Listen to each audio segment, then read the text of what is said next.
Hi hello నమస్తే welcome to Kirik news. నేను మీ కడారి శ్రీనివాస్. తెలంగాణ రాష్ట్రంలో మనం శాసనసభ ఎన్నికలు చూసాం.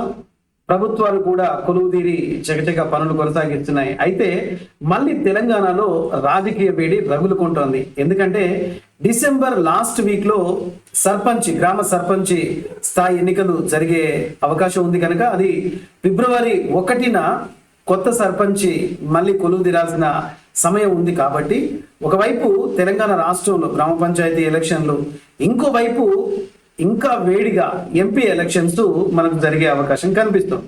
ఎందుకంటే అది మేలో కావచ్చు, మార్చి ఏప్రిల్ మే ఈ 3 నెలల్లో ఎంపీ ఎలక్షన్స్ జరిగే అవకాశం ఉంటది. కాబట్టి నిజానికి తెలంగాణ రాష్ట్రంలో కాంగ్రెస్ పార్టీ అనూహ్య విజయం తర్వాత బీఆర్ఎస్ పార్టీ అంతర్మదనంలో పడింది. ఇంకోవైపు బీజేపీ పార్టీ జిహెచ్ఎంసీ ఎన్నికల్లో ఖచ్చితంగా జిహెచ్ఎంసీ ఎన్నికల్లో సీట్లు ఎక్కువగా సంపాదించుకున్నాం, ఉప ఎన్నికల్లో కూడా సీట్లు సంపాదించుకున్నాం అని చెప్పిన బీజేపీ పార్టీ మరి ఎంపీ స్థానాల్లో మరొకసారి మోడీ నామాన్ని జపిస్తున్న భారతదేశంలో మళ్ళీ మోడీని గెలిపించేందుకు ఎంపీ స్థానాల్లో ఎక్కువ సీట్లు గెలుచుకోవాలని తెగ ఆరాటపడుతుంది. మరి తెలంగాణ రాష్ట్రంలో ముక్కున పోటీ జరిగే అవకాశం కనిపిస్తున్న నేపథ్యంలో ఒకవైపు తెలంగాణలో పూర్తిగా 17 లోక్సభ స్థానాలకు గాను 2 ఎస్సీ స్థానాలు ఉన్నాయి.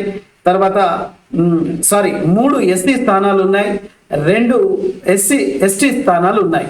3 ఎస్సీ స్థానాలు, 2 ఎస్టీకి సంబంధించిన లోక్సభ స్థానాలు ఉన్నాయి. కాబట్టి మరి రిజర్వేషన్ పరంగా ఏమి ఉండదు.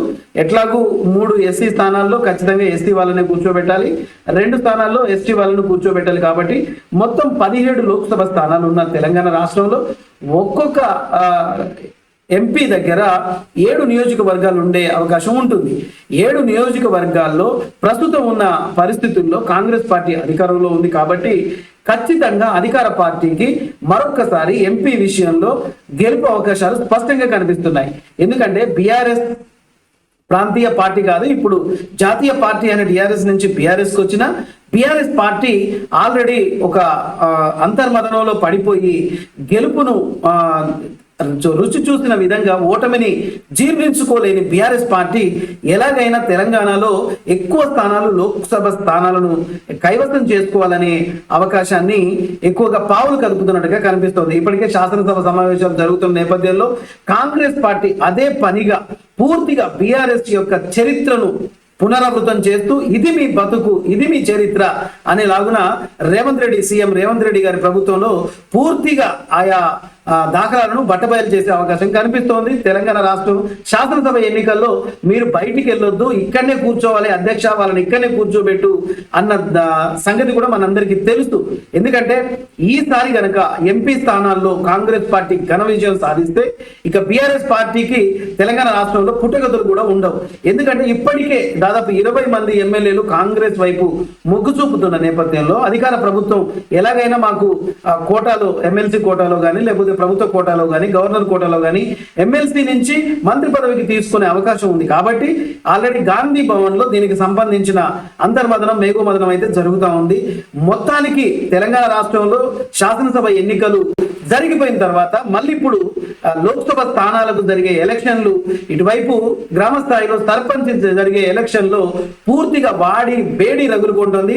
తెలంగాణ రాష్ట్రంలో మళ్ళొకసారి ఎన్నికల పండుగలు రాబోతున్నాయి. ఈసారి మరి గెలుపు ఎవరిది అంటే ఖచ్చితంగా అధికార పార్టీకే దక్కుతుంది అని చెప్పాలి. ఎందుకు ఈ మాట చెప్తున్నాను అంటే గతంలో మనం శాసనసభ ఎన్నికల్లో చూసుకుంటే వరంగల్ కానీ, ఆదిలాబాద్ కానీ, మెదక్ కానీ, కరీంనగర్ కానీ ఇలాంటి ప్రాంతాల్లో పూర్తిగా జిల్లా స్థాయిలలో పూర్తిగా కాంగ్రెస్ పార్టీ హస్తగతం చేసుకుంది. అదే బీఆర్ఎస్ పార్టీకి కనీసం ఏ ఒక్క సీటు కూడా రాలేదు. కేవలం హైదరాబాద్, రంగారెడ్డి స్థానాల్లోనే ఈ సీట్లు అనేవి వచ్చాయి. 39 స్థానాల్లో ఉంది. 64 స్థానాల్లో బీఆర్ఎస్ పార్టీ శాసనసభలో అధికారం చెలాయించింది. కాబట్టి ఈసారి ఎంపీ స్థానాల్లో కూడా, సర్పంచ్ స్థానాల్లో కూడా కాంగ్రెస్ పార్టీ ఎక్కువ మెజారిటీని తీసుకొచ్చి ఈ విజయాన్ని పూర్తిగా శ్రీమతి సోనియా గాంధీ, తెలంగాణ రాష్ట్రాన్ని ప్రవేశపెట్టిన శ్రీమతి తల్లి సోనియా గాంధీకి ఇవ్వాలనే ఉద్దేశంతో కాంగ్రెస్ శ్రేణులు ఇప్పటికే పూర్తిగా పథక రచన చేసినట్టుగా మనకు సమాచారం అందుతుంది. మొత్తానికి తెలంగాణ రాష్ట్రంలో ఎంపీ స్థానాల్లో గెలవబోయేది పక్కా కాంగ్రెస్ పార్టీ అని బలంగా చెప్పగలుగుతున్నాను.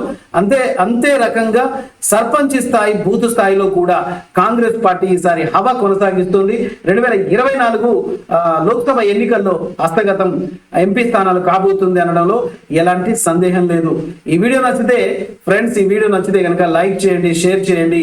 మీకు ఎలాంటి ఉద్దేశం ఉన్న, అభిప్రాయం ఉన్న నిర్మోహమాటంగా కామెంట్ రూపంలో తెలియజేయండి. మరొక విషయం, ఏ విషయాన్ని అయితే రాజకీయ విశ్లేషణ కోరుకుంటారో ఆ విషయం మీద పక్కా నేను పూర్తి సమాచారంతో విశ్లేషణ చేసే కార్యక్రమాన్ని కూడా నేను తీసుకుంటాను.